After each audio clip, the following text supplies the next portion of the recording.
So good morning and welcome to the 2021 Higher Editors Huddle.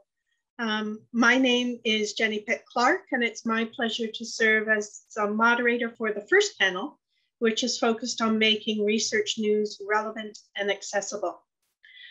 A little bit about me. I'm the editor of YFile, which is York University's online newsletter for faculty and staff. York University is a modern multi-campus university located in Toronto, Ontario, Canada. So our contribution is a little bit of CanCon for this huddle. YFile reports on York's research, teaching and learning activities to support, excuse me, the university's common goal to help solve societal challenges, drive positive change, and prepare our students for success. Today's panels, it will offer 3 different approaches to making research relevant and accessible. It's a challenge that we as communicators in higher education face.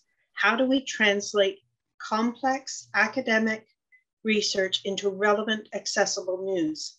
Speaking to this theme are 3 exceptional communicators. They are James Hataway, the Assistant Director of Media Relations in the University of Georgia's Division of Marketing and Communications. I've got a frog in my throat.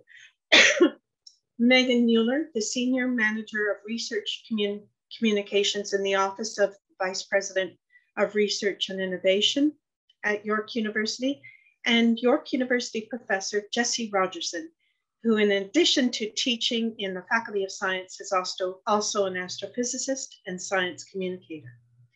James is going to deliver our first presentation of the day, followed by Megan and then Jesse.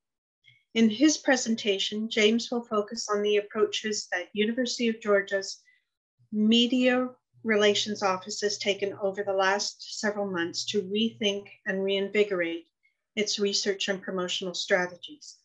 He will speak about the ways that UGA's Media Relations Office investigates, evaluates, stages, and promotes research news content. Megan is known for being a passionate storyteller. She specializes in writing that underscores the impact and value of research discoveries through a strategic lens. Megan will discuss how to frame your writing about research in a way that maximizes your effectiveness as communicators in a complex academic environment. She will help you to strategize around the key opportunities in the life cycle of research, when to best report on research in a way that underscores the impact, benefits, and return on investment. And our final panelist, Dr. Jesse Rogerson, has a PhD in astrophysics from York University. And he works, I hope I get this right, in the field of quasar accretion disk winds that emanate from black holes in deep space. He's also passionate about science communication and outreach as a way to foster social inclusion and community. Jesse is involved in many science communication roles with the York University Astronomical Observatory, the Ontario Science Centre, and the Boys and Girls Club of Canada. He's a frequent contributor to television, radio, and news programs, and his interviews showcase his understanding and ability to communicate the unbelievable phenomenon in science in a relevant and accessible way. During this panel, if you have any questions, put them into the chat and they'll be answered after our panelists have finished their presentations. And now over to you, James. Okay. Thank you very much, Jenny. Here we go. Thank you so much. I'm really happy to be here with everyone today. Particularly happy to join our friends from north of the border. I've been ganged up on by everyone from York, but that's all right. I feel like I'm part of the team. It's one of those subjects that the subject of this panel is something that we talk about a lot in our office. We agonize over it sometimes, and that is how to make research news perform better. What are the techniques we can use to find better research, to help our faculty promote it, to get more pickups in news media, to get more engagement on social media. And you know, there's obviously a lot of things that we could talk about, but one of the things that I thought would be most useful for this group is to show just a little bit about some of the techniques we use to organize our research news, and and also how we try to find it. We are not all blessed with faculty members who are as engaged as Jesse might be. Some of them are maybe a little shy, but at the same time, some of them, they may just not know what's available to them. You know, that one of the things that I think is incredibly important for us to always remember is that faculty members don't get a lot of media training as part of their formal education. In fact, most of them get none. So why would we expect them to understand how communications works? Why would we expect them to understand how news media works? And so the process by which we started looking for stories. So I should clarify from the outset, I work in the marketing communications division at the university. So that's the central communications office for the entire university. We're not directly connected to any one academic unit. However, there are schools and colleges and units all over the university that have their own communications offices. Sometimes that might be just a single person. Sometimes it might be a large group of communicators that includes videographers and photographers and graphic designers and so on. But the bottom line is we have a lot of content that comes to us from those different units. Particularly when it comes to news, our division is responsible for sharing news on behalf of the university. That is, we want to keep that sort of located in one office so that we don't have a bunch of voices screaming out all at once. You know, so we maintain all control over that. And so we do get a lot of really great content from those schools, colleges, units, and so on. But the University of Georgia is a pretty big university. You know, on an average day, there's 50, 60, some odd thousand people wandering around our campus. And so that's a lot of folks, and it's a lot of research. And we know that there are stories that we're missing. We know that there are faculty who are conducting research that we just haven't heard from, we haven't been able to get to. And so I wanted to share with you a tool that is actually a relatively new addition to the University of Georgia. And I'm actually going to share my screen. Let's see here. This should work.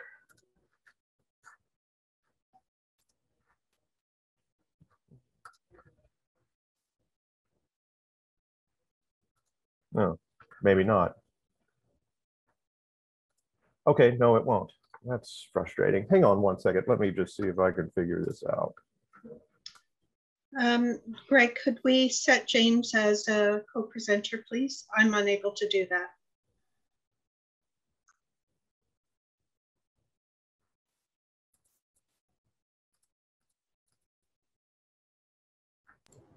James, why don't you go ahead and try that again? Okay.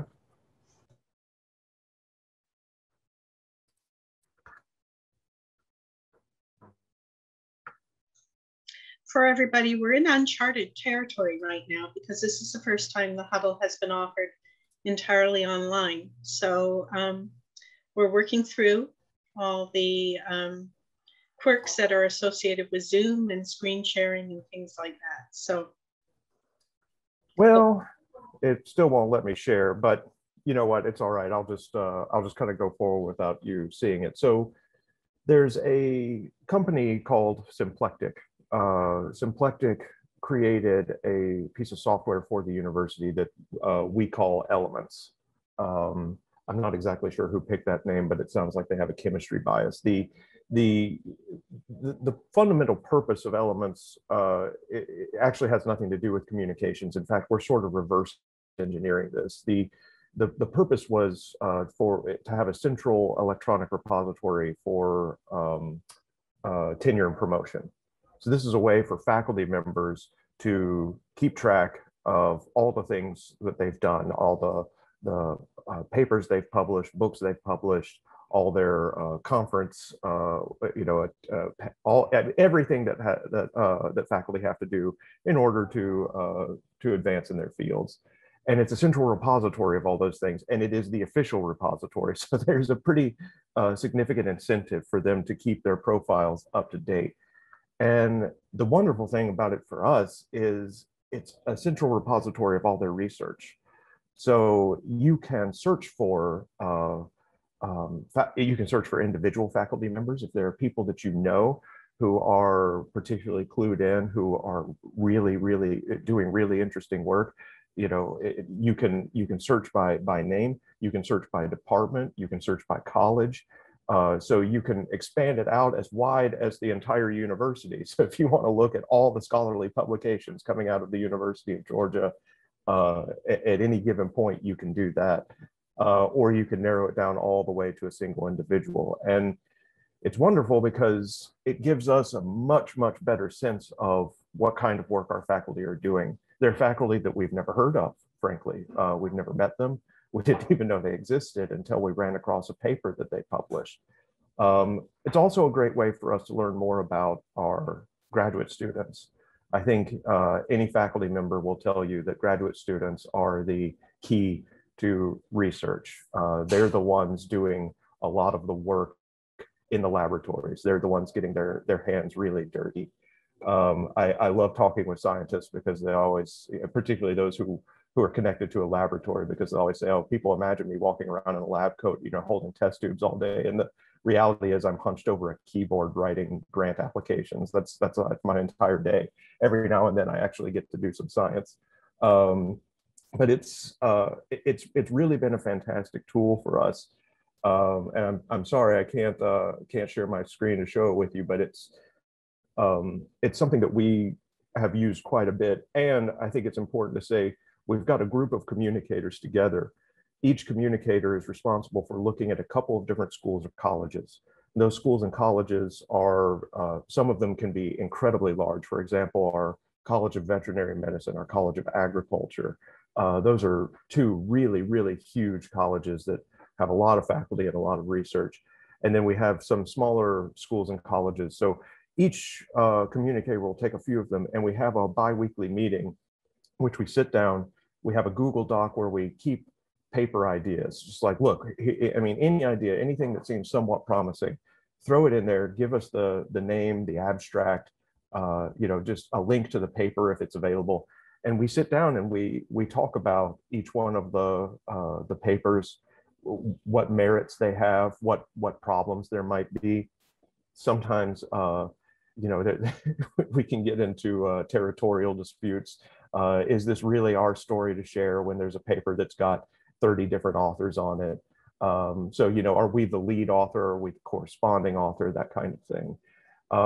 But there's been tremendous value in that, because not only have we discovered, there are a lot of times where we find papers like, look, we just don't think this is going to work. You know, it's not necessarily that the scholarship or the research is bad. It's just that it may not have a tremendous amount of news value, or it would be really tricky to communicate some of that to a broader audience. By the same token, we find a lot of research that we didn't know existed. It's been really eye-opening to open up some of these new pathways, and it's helped us create new relationships with faculty members. This has also prompted us to develop a media training course for faculty. So that's something that we've done for the last, about a year and a half now. Unfortunately, COVID-19 kind of brought that to a bit of a grinding halt until we were able to transfer everything over to Zoom. But the initial way we set things up was to have faculty members come into our television studio. We wanted to have people to have an opportunity to sit down in front of a camera, to sit down in front of the lights, and really get a sense for what it might be, what it might be like to be on television. But we also wanted them to get a little bit more comfortable with some of those things, because it can be a little intense. And this was sort of born out of the search for new papers. We began to realize that we run into all these faculty members that we don't know, and it's abundantly clear that these faculty members are not at all comfortable talking to reporters. It's not because they don't want to; it's because they're simply afraid. They're unfamiliar. They're in unfamiliar territory, and that's fine. So the media training course really does help kind of assuage some of those fears and get them a little bit more comfortable. most of us are former journalists. So it's nice for us to prove that we don't bite, and that it actually can be a rewarding experience. We bring in faculty members who we've worked with before sometimes to explain, like, look, this has been good for my career. You know, I've met people through exposure in the news media that I would not have met otherwise. I've gotten funding that I might not have gotten otherwise. You know, those kinds of things. So I apologize that we had a little tech glitch, but I think I hope that that's helpful for people. I'm happy to chat with you offline and to tell you more about some of the stuff we do, and I could give you a tour of the system that we use.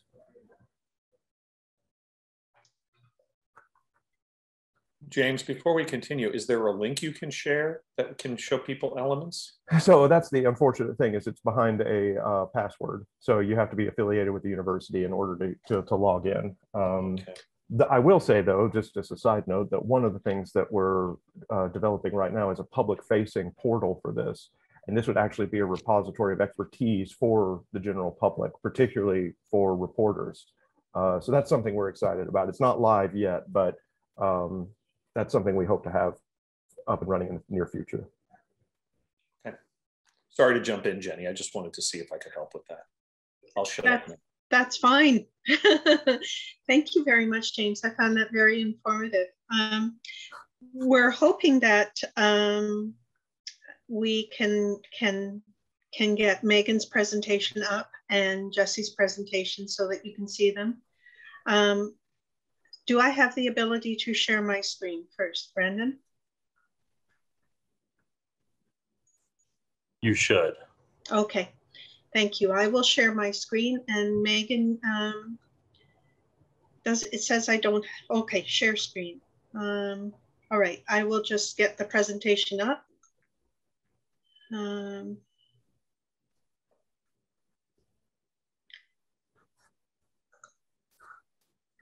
And escape, Zoom, share screen. And there we go, share. All right. Hey, Brilliant. I did it. Wow. Thank you, Jenny. Thank you. Most appreciated. Okay, I just have to make it full screen now.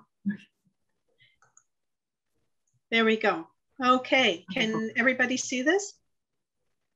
Looks good to me. Okay. Wonderful.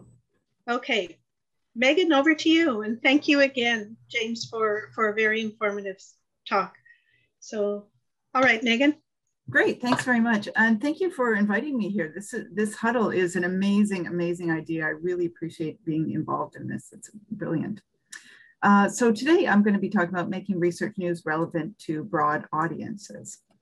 And as Jenny mentioned, I'm at York University in the VP of Research and Innovation Office doing research communications. So let's go to the first slide. Thank you. So I got here 5 years ago, and we wanted to create new communication vehicles that would make research news relevant to many different types of audiences. This was really part of a larger research advocacy campaign and a strategic communications plan, which I'm sure we all share. We all do those types of activities every day. The main objectives of my campaign were to raise awareness of York's growth as a recognized leading research-intensive university. We were really wanting to put that front and center, to advance York's position within the top 10 Canadian universities for research impact, to really elevate the profile of the university as a global research entity, and to showcase our research by reinforcing the return on investments that stakeholders had made. And to position York as a primary research resource to governments and industry, and to talk about the benefits of partnering with York Research to facilitate and nurture a lot of external international partnerships. Next slide, please. Okay. And there we go. Oh, great. So the first things that I consider when making research news relevant is, you know, sort of communications 101. Who's your audience? Who's your stakeholders? I generally differentiate between stakeholders and audiences because sometimes they're one and the same. Stakeholders have a vested interest in the outcome of your venture. So then ask yourself, what are they interested in? What drives them? What's their mandate? What you have in common with them? What do they know about you already? Maybe you're myth busting. Maybe you've rebranded slightly into a different area. So how can you get that information to them? How can you connect with them? I mean, like the vehicles of communication that you're going to be using, but also how do you spur engagement and really an investment in the story that they're reading? And finally, how they might be using your work, to how your work will be promoted, leveraged by them, because you do have common interests, and how you can support each other in each of your specific mandates. Thank you. So starting off with a clear understanding of audiences and stakeholders, I have a long list of all the audiences and stakeholders that I work with all the time, but I've focused on 6 here, and I realize these are Canadian, and this is a big American audience, so I'm sure you have parallels. But yeah, simple table, audiences and stakeholders and what's important to them. So I focus on key governmental policy and decision makers at the federal and provincial levels. Again, I'm sure you have parallels. And what's important to them. It's important that our research is aligned with their current thinking, their directions, their objectives. It's important that our research taps into the social, political, and economic goals at both levels. That is specifically to position Ontario as a global research hub, in our case for York. And it's important that the research shows the return on investment, and it sees return on investment as part of advancement of research in general, demonstrating the ultimate goal really is both economic and social impact of the university.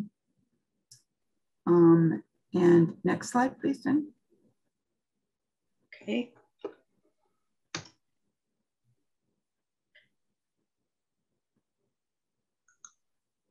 And we're frozen. There we go. Oh, there we go, yeah. So another important audience for me is lobbyists and associations. In Canada, we have Universities Canada. On the provincial level, we have the Council of Ontario Universities. So what's important to them is advancement of scholarship, the collective identity of higher education. It is noteworthy that in some of these stakeholders and audiences, we are in competition, like some of the other members of, COU, the Council of Ontario Universities, are going to be our direct competition. So that's just something to keep in mind.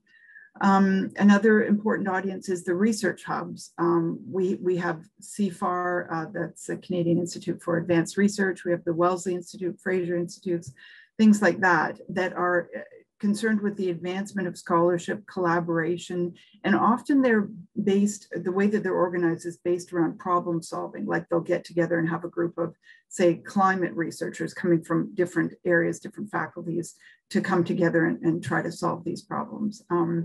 Also entities that advance scholarship, that's a huge, big swath of people and entities. I'm talking about scholarly journals, academic publishers, higher ed in general, including Canadian and international universities. And again, they're concerned, like we are, with the advancement of scholarship in broad international terms. And then finally, can't forget about industry partnerships and commercializations. They're interested in being a part of leading edge research and developing products for markets. They're interested in improving health outcomes for patients, clients, public. And the key point here is that these industries and partnerships and collaborations, they're looking to us, the research creators, for that talent. So next slide, please.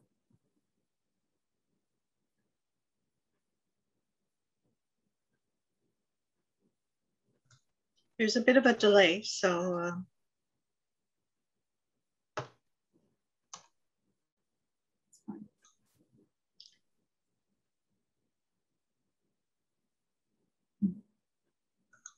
There we go. Oh, wonderful, thank you. So now that you have a clear idea of the audiences, one of the most important strategic tactics that we launched in the campaign that we started 5 years ago was a newsletter called Brainstorm. And how I sort of conceptualized it, and because, you know, we all have so much research coming at us, and where do you find it, how to categorize it. I divided the columns into 5.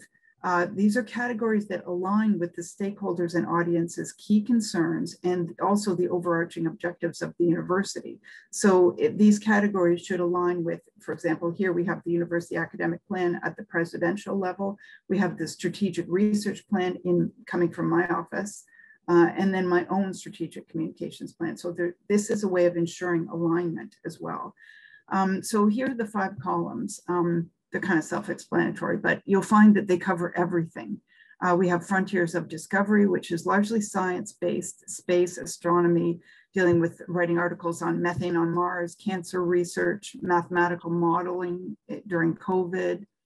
Then we have something completely different, Create and Connect. This is the spot where we can allow the arts and humanities to shine, culture, literature. We have a French language campus, Glendon. I write in this column about theater productions, gallery exhibits, books, things like that. Healthy Lives is another broad category. Obviously, it deals with health, but also a global health, social determinants of health, that is health equity. Here we can swing in biomedical, nursing, kinesiology. Like many of these categories, this area in particular deals with both discovery research and applied research, in this case to benefit patients. If We Build It is a column that's devoted to technologies and commercializations. We have an innovation office here, Innovation York, anything entrepreneurial and engineering based as well too, robots, farming, etc. And then the final category is Just and Sustainable, which is a broad category. It covers social justice, equity. It's a chance to showcase Indigenous leadership, anti-Black racism, gender, disability. Okay, we've moved to the next slide. That's okay. Sorry. It was a broad, that's okay. That's okay. It was a broad, so these categories like help you to capture the whole research output of the university. Having these broad categories kind of ticks all the boxes. As I said, it aligns with the stakeholders and audiences' objectives and the overarching goals of the university. So that will ensure consistent messaging and making sure that you're on point regarding branding as well. But it's also a good way to approach how you find and research, how you find and showcase research consistently across many different faculties. We have 11 schools and 11 professional schools and faculties, so that's a lot. But these types of framing devices and approaches and lenses are really helpful when you're reporting on this large volume of research and you want to be consistent across the university. So like me, you're probably covering a great deal of information, looking for a way to kind of strategically cover all of this breadth. So those can be good framing tools. Thank you, perfect. So another thing, now that you have your framing devices, you need to find a way of how to make the stories pop, how to make them memorable, how to ensure engagement and real resonance with your audiences and stakeholders.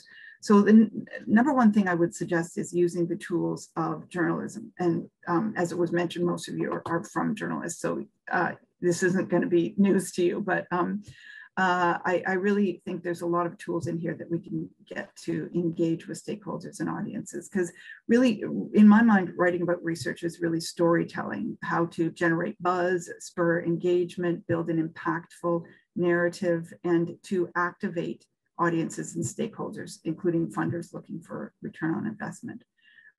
As it was mentioned before as well, academic training, when you write the papers, or when the researchers write the papers, the last line will be where all the impact is. And the abstract will give you some of that information, but usually that's at the very end. So journalism, when I started first communicating about research, it dawned on me, journalism is really structured in the opposite way of all academic training. In journalism, you really give away your findings right at the start. because as we all know, it's based on the cynical premise that you're in a battle to retain your audience's attention. And every second on that page, I mean, we can look up through metrics how long people are staying on your articles. If it's like more than 3 minutes, then you've really come a long way. That's fantastic. Oh, thank you. So this won't be news for all the journalists or former journalists, but what do I mean by using the tools of journalism? I'm talking about a headline. Start with a really attention-grabbing, short headline using active present tense verbs and strong adjectives. You're really wanting to infuse drama. Some examples are sound artist captures the unnerving silences of COVID-19, or new book paints a vivid picture of mariners' world in the age of exploration, or unleashing speed, researchers find a way to transfer data 1,000 times faster. That would grab your attention, hopefully. The deck, really the 2 sentences following the headline that really summarize the research, where you give everything away, the findings and implication impact are right there. An example here would be understanding communication between the nerve cells in the brain is one of the primary aims of neuroscience. That obviously that's for a general audience who don't really know much about neuroscience. Cutting edge research led by a Canada Research Chair in molecular and cellular neuroscience could one day help us to better understand Alzheimer's. So it shows what the promise of this research is, really. And then the lead, this is fun. You can be creative and have a good hook. I like writing these. An example is genealogy is a white hot topic, an endless data mining project, and a lucrative business. Professor Julia Crete produced a documentary on the topic, now seen by millions. This research is poised to inform policymakers' decisions around how to regulate this seemingly unregulatable area. It's a bit of a mouthful, but hopefully it generates real interest in there. And the nut graph, I always say in a nutshell, really, it's the section of the lead that a lot of communicators think is the most important, to really informing, doing some background research and telling the readers why this is particularly important. I like to infuse a lot of statistics, like more than 500,000 Canadians live with dementia. That tells you why this story is so important. Or in Canada, we throw away about 7 billion kilograms of food each year. So that really underscores the importance of the topic. Oh yeah. So returning back to your audiences and what they care about, when you're writing the piece, it really helps to literally speak the same language as your stakeholders and audiences. I mean, like word for word, link between the goals and objectives and your research in plain language words. This is, again, speaking to the big picture impact. All of this work will be speaking to scientific and scholarly excellence to better society. It's kind of why we're all here. But I like to borrow some of the language that some of our government funders use, like NSERC uses breakthrough answers to timeless questions, or the boilerplate for NSERC is, talks about discoverers and innovators for the benefit of all Canadians. The vanguard of science, building on Canada's long tradition of scientific excellence. CIHR talks about work that improves our health and strengthens our healthcare system. SHRC talks about ensuring a better future for Canada and the world. So it's great to borrow that language. It's strong, it's something that we all agree on. They'll recognize it as their own. And finally, my third major point is about timing. There are numerous opportunities to showcase research along the life cycle of that research. And many communicators really focus on the big one, the winning of the grant, the $1 million grant. That is super newsworthy. It's definitely vital, but because it raises awareness, but it has a limited capacity to move beyond that news, to motivate, to inspire, to really tell the story. For sure, that news piece contains the objectives of the research that are regenerated in the grant announcement. So, you know, but to date, nothing's been proven. There's no findings yet. The news is limited. We're just going to investigate. We're going to use this $1 million and going to investigate. I think the real potential is in the final part of the life cycle, the findings, because here's where you talk about the benefits, the return on investment, the ramifications, and general advancements in both basic and applied discovery and applied research. So here's where you can really capture people's imaginations, whether it's discovery research that's talking about how this work will inform our understanding of the universe or the human body, or whether it's applied research that is talking about improved patient outcomes, or how we can better address equity or improve the planet, climate change.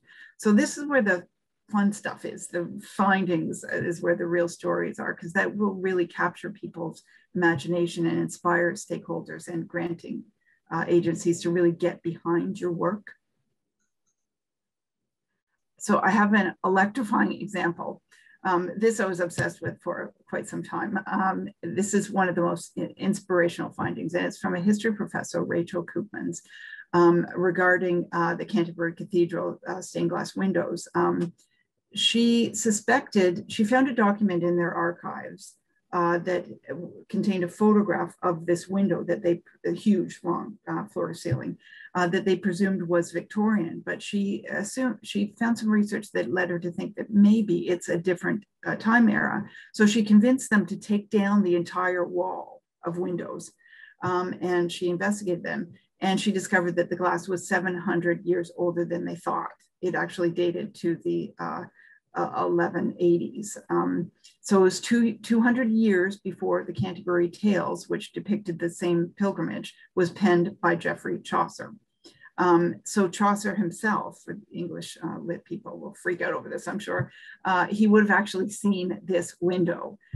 So this is my perfect example of leveraging the findings, really making the most of the story and telling it at the optimum time, because if we told the story at the beginning where she got the grant, we wouldn't have known obviously what she found. So the next few slides are just beautiful pictures of her discovery. Yeah, really, really amazing work. And this is an image of Chaucer as a pilgrim from the Elmsmere manuscript, which is in a library in California. This manuscript is an early publishing of the Canterbury Tales. So, and here's some more pictures of Professor Koopmans making the discovery with her associate. So yeah, really amazing work. So hey Megan, this is Greg. As an aside, the fact that you had me at, I made something a history professor did look interesting.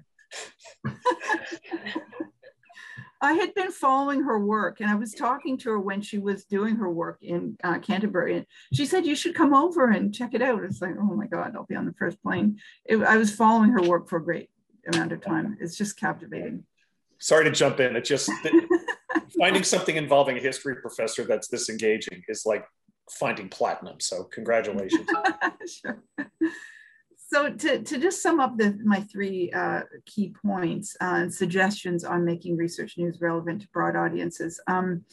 First of all, find a way to frame your approach, a way that aligns with your stakeholders and audiences' objectives and aspirations, and that also aligns with the larger objectives and key mandates and messaging branding of your university. And this really maximizes your effectiveness as a communicator in a complex research environment. Number two, using the tools of journalism to grab your audiences and stakeholders' attention and motivate them to support your work. And number three, strategize about the key points in the life cycle of research, when to report out on that in the way that can most kind of underscore the impact and ramifications, the benefits, and return on investment. Oh, thank you very much for your time and inviting me. Most appreciated. Okay, that's wonderful. Thank you. Thank you, Megan. I'm going to try and stop my screen share. There we go, stop share. And we're going to turn now to Jesse Rogerson, astrophysicist and communicator. And I hope that, yes, here we are, yay. So over to you, Jesse, and away we go. Great, thank you. Thank you everybody for having me here. it's such an incredible audience. This is an audience I'm not ever in front of. I know very well what you do and how great you are, but I'm either always talking to scientists or I'm talking to a variety of different audiences. This one is one that I don't get to be in front of very often. I'm really excited to be here and just sort of give you my perspective on all of this. So I don't, like, what Megan just went through was like absolutely incredible. Like those were the things that I think about. Although I guess we're thinking about it from two different perspectives, and I'm going in one direction, and then like academic communications is going in a different direction, and there's different reasons to be doing the communications. You can see that I gave this title here, engaging the public with science, and this is like, I wanted to summarize in my head exactly what I'm really trying to do, and the best word I could come up with is engage.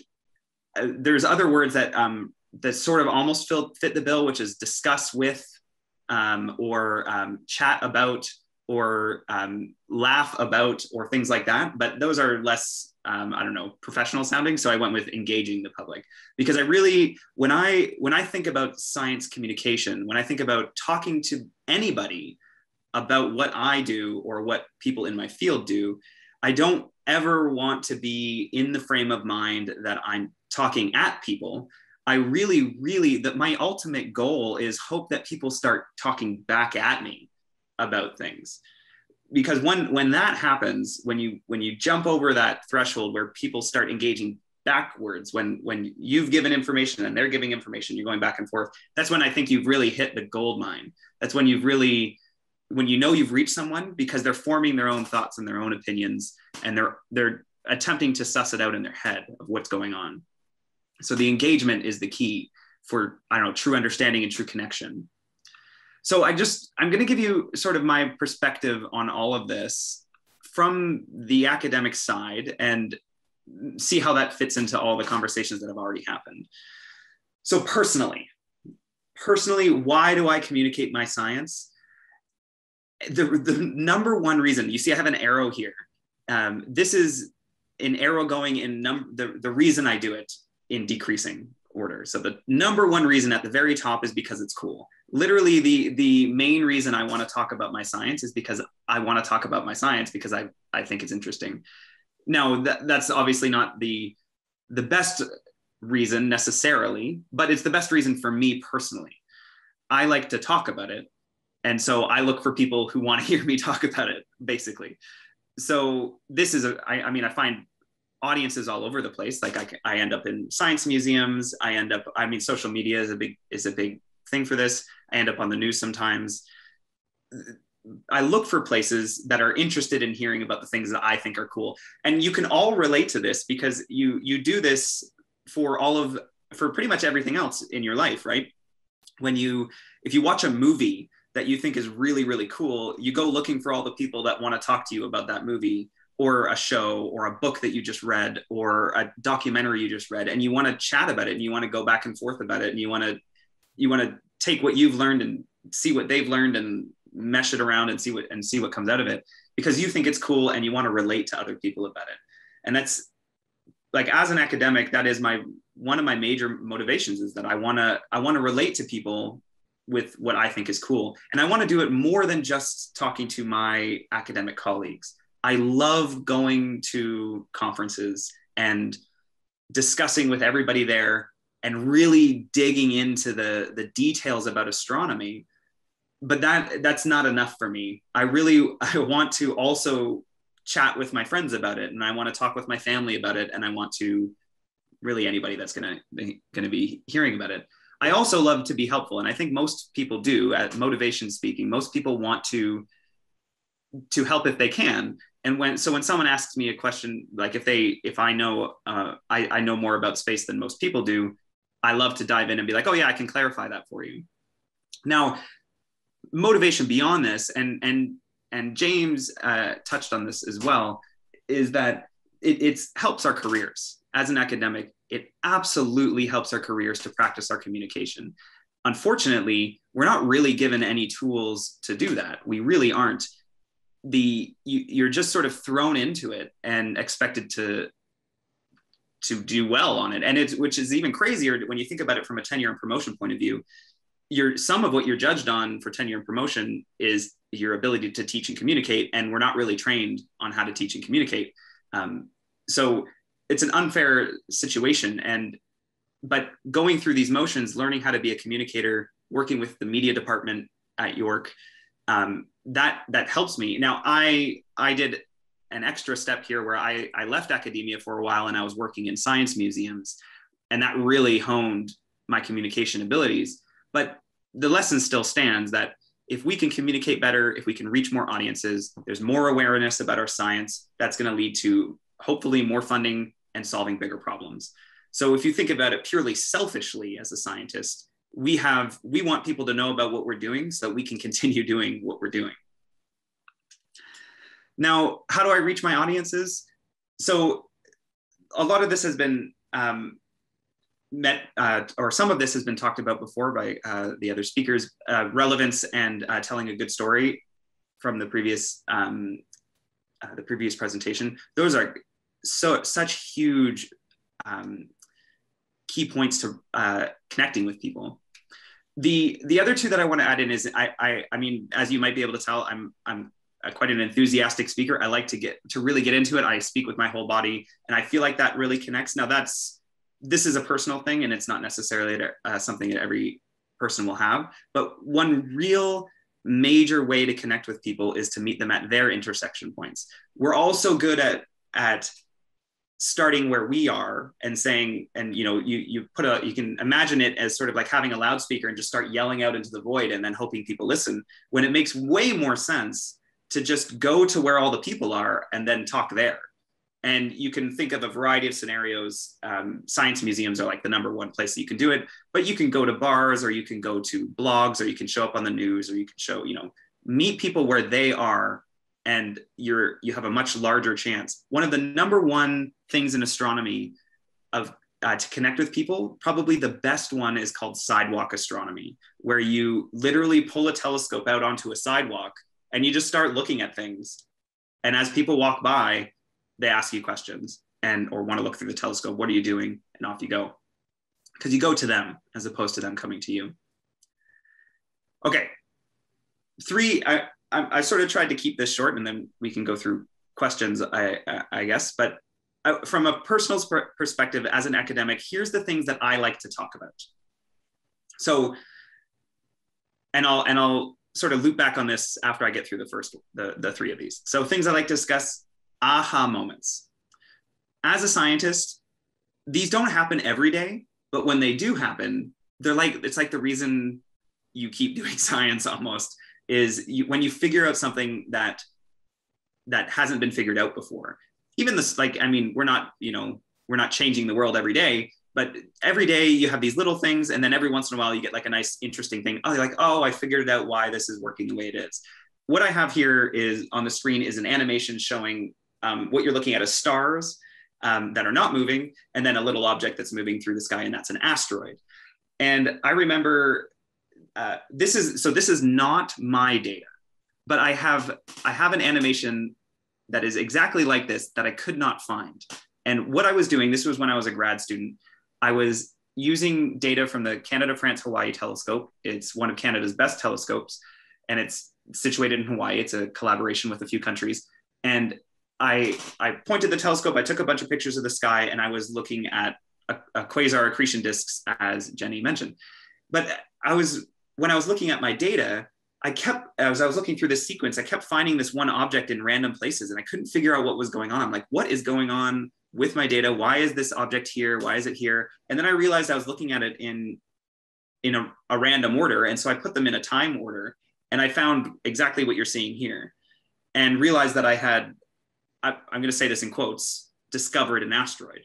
I didn't actually discover one because someone else had discovered it before me, but I was sitting and looking at my data for hours and got that aha moment. And then I wrote a whole blog piece about it, how I found an asteroid in my data.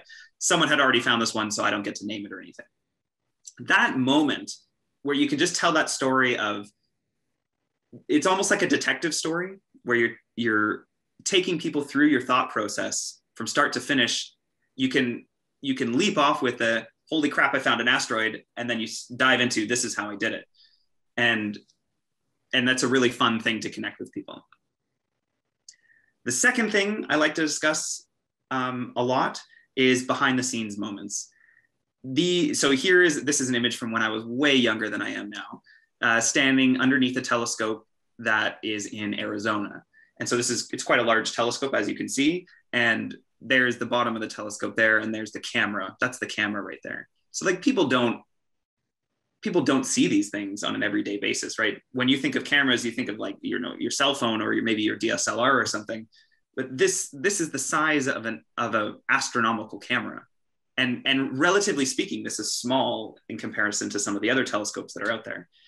So writing or talking on social media about these behind the scenes moments of what astronomers do and are using and are seeing on an everyday basis, these really connect with people. Even just the term behind the scenes really is a good launching point.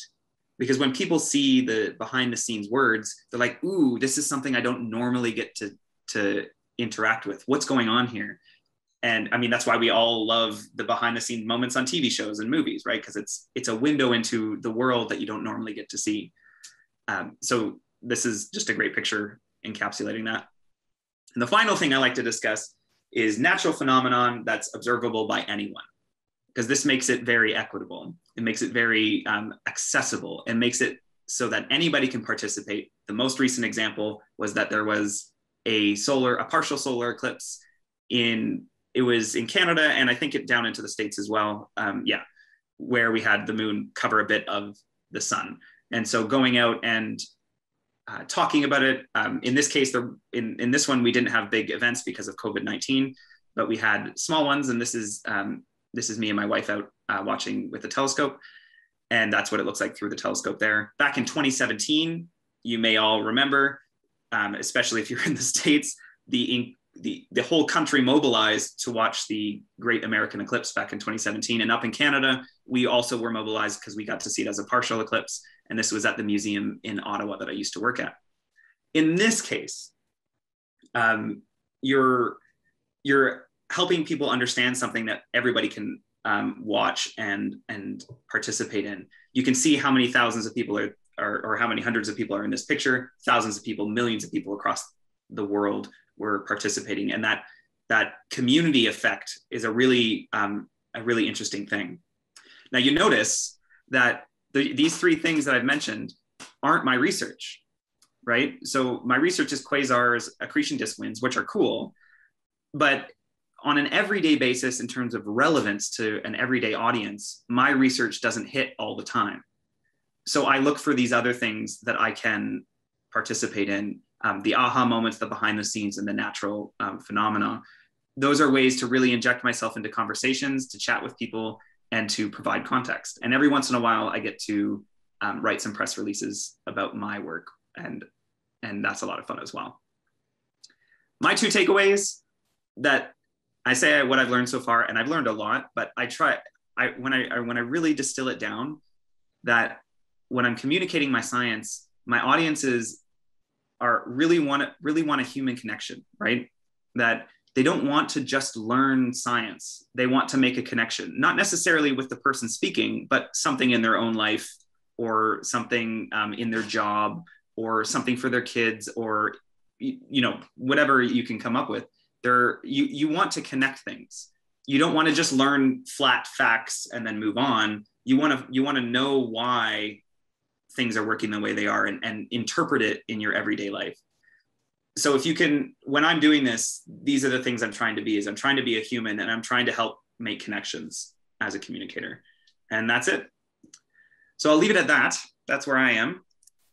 Thanks for having me, and we can move on to the next part. Woo! Wow. Okay. So just to wrap up, we have three different perspectives. We've got media relations and the use of innovative tools to mobilize research and discoveries into the community. We have uncovering research through its different stages and generations, and the aha moments that a researcher finds and how we convey that sort of information.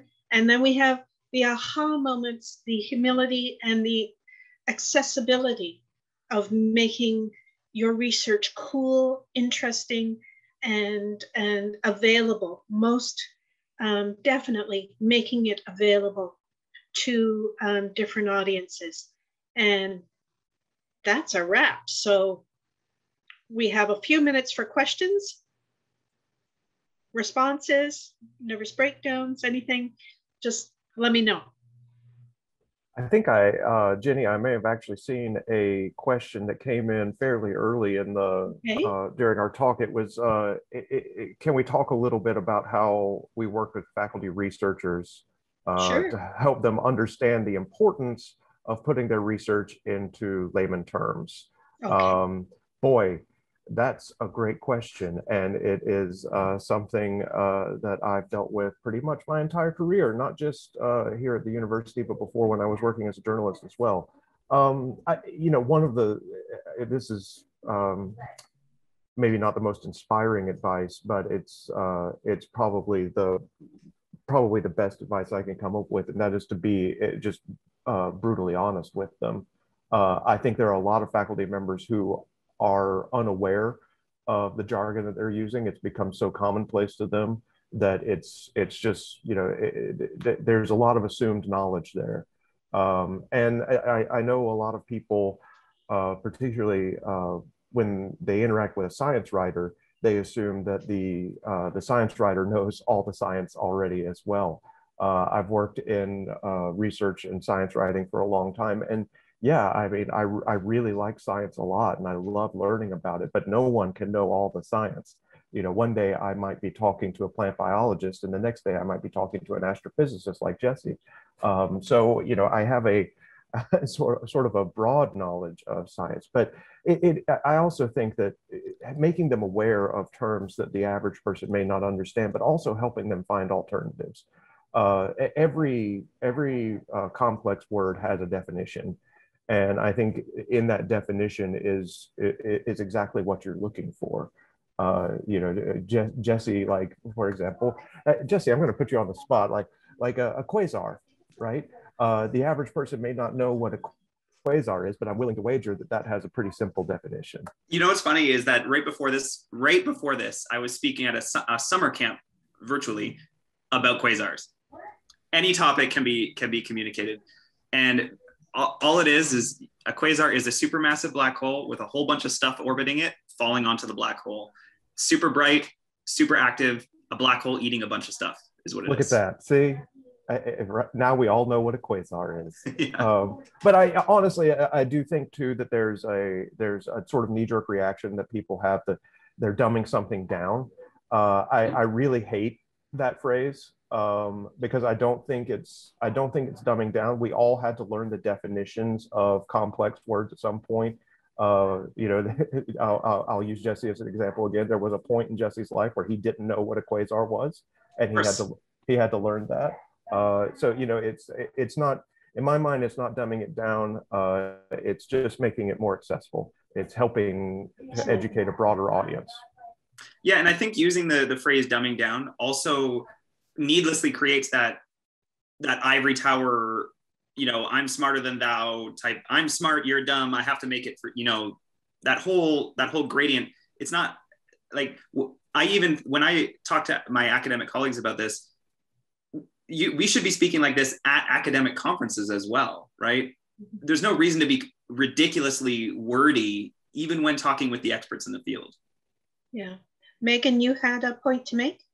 Yeah, very often when I'm interviewing a professor in an area that I know nothing about, like astrophysics or neurosurgery, or I do say, talk to me like you're talking to somebody in grade 10, or maybe even your grandmother, or do the elevator speech, or things like that. And so, I mean, I tend to do more interviews with that type of researcher, and then I'll infuse sometimes their answers with little descriptions or definitions of what they're talking about. And kind of usually we go back and forth to negotiate something that's really accessible to people.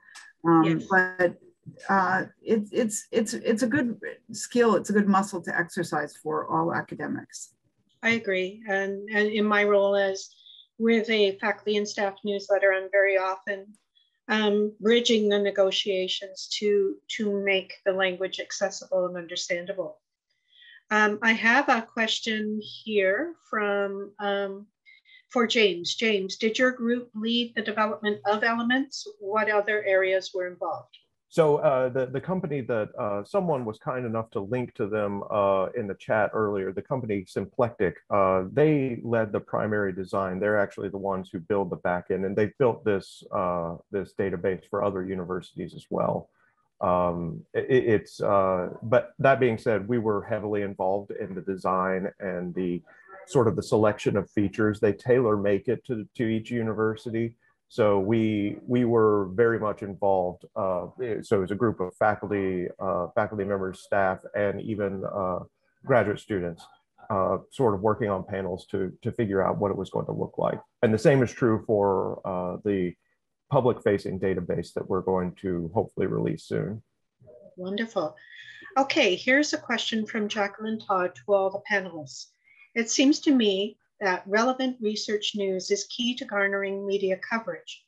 What advice do you have for smaller non-research colleges, for a smaller non-research college to tap into research? While we are not a research university, our students do research, but on a smaller scale. So over to you for some advice. So I would liken, I think what I'm reading, if I'm understanding the question, so just like for me, I sort of purposely inject myself. So like I email, like if you're talking about media coverage, like news media, I email media people all the time and I say, hey, Elon Musk just launched, or hey, Richard Branson just launched into space last weekend. Do you want me to come on air and talk about it? And I don't research rockets. I don't make rockets. I'm not like, that's not what I do for research, but I inject myself into those conversations just because I want to be. If that might be if you have someone on, like one of your professors or some of your students that are really good in that and want to do that might be one of the ways you can do it. Okay, Megan? I'd say it's a great idea to talk to your students that way and interview them about their research as well. Like I cover a lot of grad students too, so that's another whole avenue to swing in another different audience. So there is research there, you can find it. Yes. At any level. And first of all, can we just clone Jesse and make him a faculty member at all our universities? Because I would love that level of engagement from everyone. So honestly, I think one of the other big things that I realize that everybody sort of talks about research and research news as these really big discoveries. And Jesse touched on this in his presentation that, you have those moments sometimes where you make the really big discoveries, but they're super duper rare. Just even here at UGA, it's a huge university with scientists all over the place. When are we making the just earth-shattering discoveries? Not all that frequently. That's just not how science works. And so it doesn't have to be, the Watson and Crick level kind, discovery to make news. If it's fun, if it's interesting, if it's quirky, if there's something unusual, if it's something that people didn't know. And sometimes I find that research will make news, and it's not even because of the primary findings of a paper, for example. The paper might just contain an interesting factoid that's already known to science. And so journalists will want to hone in on that rather than the sort of the fundamental conclusions that they reach before. So yeah, I also think it's always wonderful if you can try to investigate some visuals. If you have students who are working on something that's incredibly visual, visuals are always so awesome. And they could really help propel stories into the news media.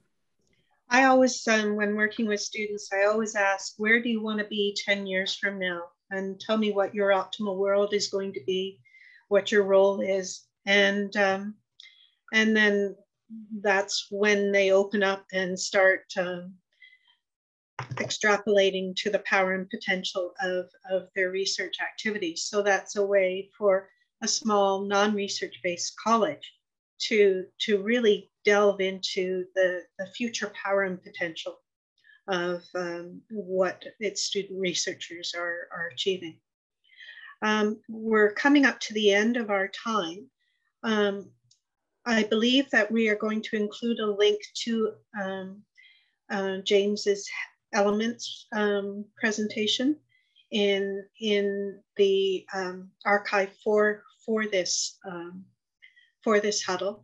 And I wondered if there were any further questions from anybody, or if any of our panelists would like to make a final sort of mention or offer a word of advice.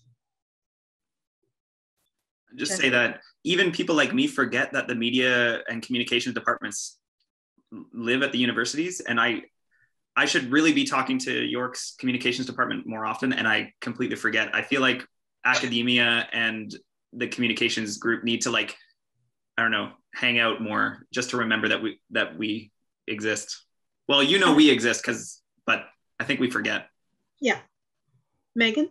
Yeah, we are always looking for stories. I have a giant table that's like 15 pages long with story ideas. And we're always looking for them. If I can't use them now, I'll use them later. You know, we want to keep in close contact. We love to follow researchers over the life cycle of their work and jump in every once in a while and think what would be the best strategic point to write about it. So I have an aha moment book where when I'm reading about or reviewing what people are doing, I write my, ooh, that would be really cool down right away. I don't put it online or anything because it takes me too long and, you know, things fly out of my brain. But my aha moment book, I think is, well, actually I've got 3 of them. So many aha moments to pursue. Okay, James, last word from you. I think honestly, the biggest thing that we've discovered at UGA, because we do have so many different communications offices, is that it is imperative that we try to work together as much as we possibly can. It's not just faculty who forget about us, we forget about each other sometimes.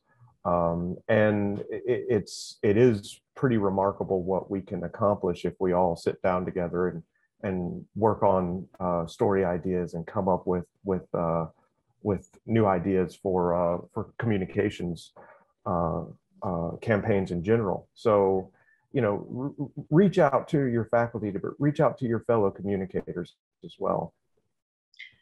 Jesse, there's one last question from Carla Cantor. She wants to know how you engage in social media, and do you feel it's useful? It's definitely useful. One of the things that's great about social media is that you don't even have to have a personal one. If you have a lab, you can create a lab one, and then multiple people can use it. The greatest thing about social media is that it takes away barriers and it connects one person to another, right? So if someone wants to, like anybody wants to literally get on Instagram and like type a question to an astronomer, they can find an astronomer like that.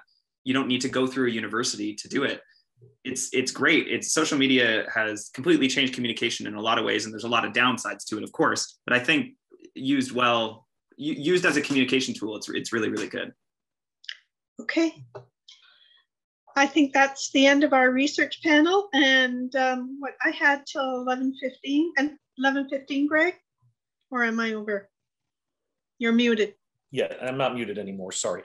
I was trying hard not to jump in and just talk about how awesome this is, but it is awesome. You guys have done, all 3 of you, and Jenny, all 4 as the moderator, have done a phenomenal job. This is really exciting. James and I have been side conversing about how we either can try to steal either Jesse or Megan and get them down to UGA, or at the very least, save this recording and show it to our research communicators.